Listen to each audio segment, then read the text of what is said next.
विजय आहे, हा संविधानाचा विजय आहे, हा विजय लोकशाहीचा आहे, हा विजय बाळासाहेबांच्या विचारांचा आहे। आणि आता संपूर्ण महाराष्ट्राला समजलं असेल की घटना बाह्य पक्षप्रमुख कोण आहेत आणि त्यांनी आणि त्यांच्या संपूर्ण लोकांनी येऊन दाखवावं की खरी शिवसेना ही आम्ही आहोत हे बघावं त्यांनी। आणि आता त्यांना समजेल की घटना बाह्य म्हणजे काय असतं। आता जे काही निर्णय झाला त्याच्यामध्ये स्पष्ट म्हणण्यात आले आहे की उद्धव ठाकरे यांना कुणालाही काढून टाकण्याचा अधिकार नव्हता। राष्ट्रीय कार्यकारिणीची बैठक घेणं अपेक्षित होतं, अशी कुठली बैठकही घेतली गेली नाही।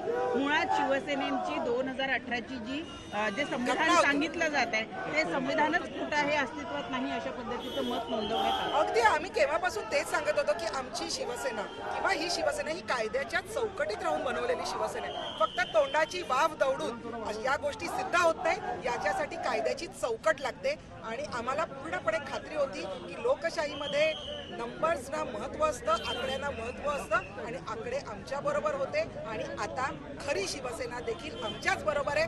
धनुष्यबाण आणि शिवसेना आणि बाळासाहेबांचे विचार हे या शिवसेनेबरोबर आहेत, शिंदे साहेबांबरोबर आहेत। या निकालानंतर ठाकरे गट सुप्रीम कोर्टात जाणार आहे। शिवसेनेत पक्षप्रमुख असं कुठलं पदच नाही, अशा पद्धतीचं वक्तव्य। अगदी शिवसेना प्रमुख हे शिवसेनेमधलं पद होतं जे गोठवलं गेलं होतं।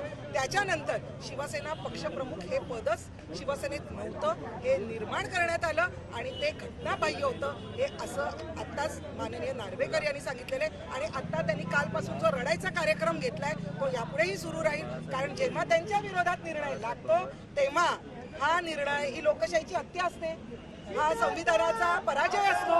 परंतु त्यांच्या बाजूने निर्णय लागला तर सर्व चांगलं असतं। मला वाटतं आता त्यांना खरं कळेल की तुम्ही आता कुठल्या पक्षाचे आहात, तुमचं चिन्ह काय आहे हे आता तुम्ही लोकांसमोर येऊन सांगायचं। आम्ही शिवसैनिक आहोत हे आम्ही छातीपणे सांगतोय की शिवसैनिक आम्ही आहोत। ठाकरे गट सुप्रीम कोर्टात जाणार आहे जो आहे तो चालूच होता। काल पण थेट जेव्हा अध्यक्ष मुख्यमंत्र्यांना भेटायला गेले होते तेव्हा थेट न्यायमूर्ती आरोपींना भेटत कोण आरोपी म्हणजे कोण? मग त्यांचे जे आहेत आमदार त्यांनाही आम्ही आरोपी म्हणू का? आरोपी कशाला म्हणतात हे माजी मुख्यमंत्र्यांना कळत नाही का? माननीय नार्वेकर साहेब हे आमदार आहेत, आमदार म्हणून कामासाठी जाऊ शकत नाहीत का ते? आणि हे त्यांनी स्वतः येऊन सांगितले मीडियामध्ये की मी माझ्या कामासाठी गेलेलो, माझ्या विधानसभेतल्या कामासाठी गेलेलो। तर मला असं वाटतं की आता अनेक गोष्टी, अनेक त्यांचा भोंगा, त्यांची पिपाणी सगळी वाजेल आता आणि त्यांना जे काही आमच्यावर आरोप करायचे ते करेल। पण आता आम्ही ठामपणे सांगतो शिवसेना आम्ही आहोत, आम्ही शिंदे साहेबांबरोबर, आम्ही शिवसैनिक आहोत। जे आमदार आहेत शिवसेना उभाठा गटाचे जे 14 हिंदी अरे उनके ऑपोजिट पे जब भी कोई भी निकाल आता है तो वो मैच फिक्सिंग ही रहता है उनके लिए।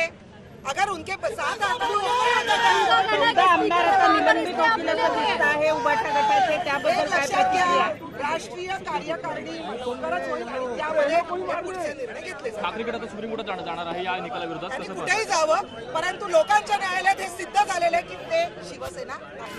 त्यांनी अध्यक्षांनी एक नोंदवलं की उद्धव ठाकरे पक्षप्रमुख कुठलाही बंधनं टाकू शकत नाहीत, पक्षप्रमुखांनी बंधनं टाकल्यावर लोकशाही पक्षप्रमुख कुठलाही निर्णय घेऊ शकत नाही, त्यांना राष्ट्रीय कार्यकारिणीला लक्षात घेऊनच निर्णय घेतले पाहिजेत।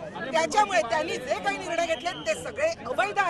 इनफॅक्ट पक्षप्रमुख म्हणून ते स्वतःला जे म्हणवतात ते पदच अवैध आहे असं आता सांगण्यात आले। घटनाबाह्य झाली।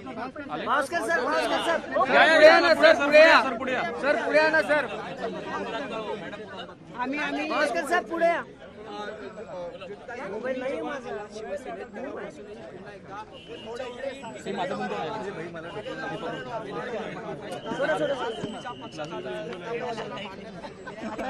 आपण स्थिती करून आजचा हा विजय म्हणजे घराणेशाहीच्या विरोधातला लोकशाहीचा विजय आहे।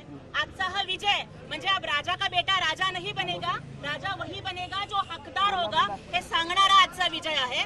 आजचा विजय बाळासाहेबांच्या स्वप्नपूर्तीचा विजय आहे। आजचा विजय आजपासून रामराज्याची सुरुवात आहे। आजचा विजय बाबासाहेब आंबेडकरांच्या घटनेचा विजय आहे। कारण डॉक्टर बाबासाहेब आंबेडकर म्हणाले होते की इथून पुढे राजा राणीच्या पोटातून नाही जन्माला येणार तर मताच्या पेटीतून जन्माला येणार। आणि नार्वेकर साहेबांनी सांगितलंय की लेजिस्लेचर पार्टी विधिमंडळ पक्षाला त्यांनी मान्यता दिली।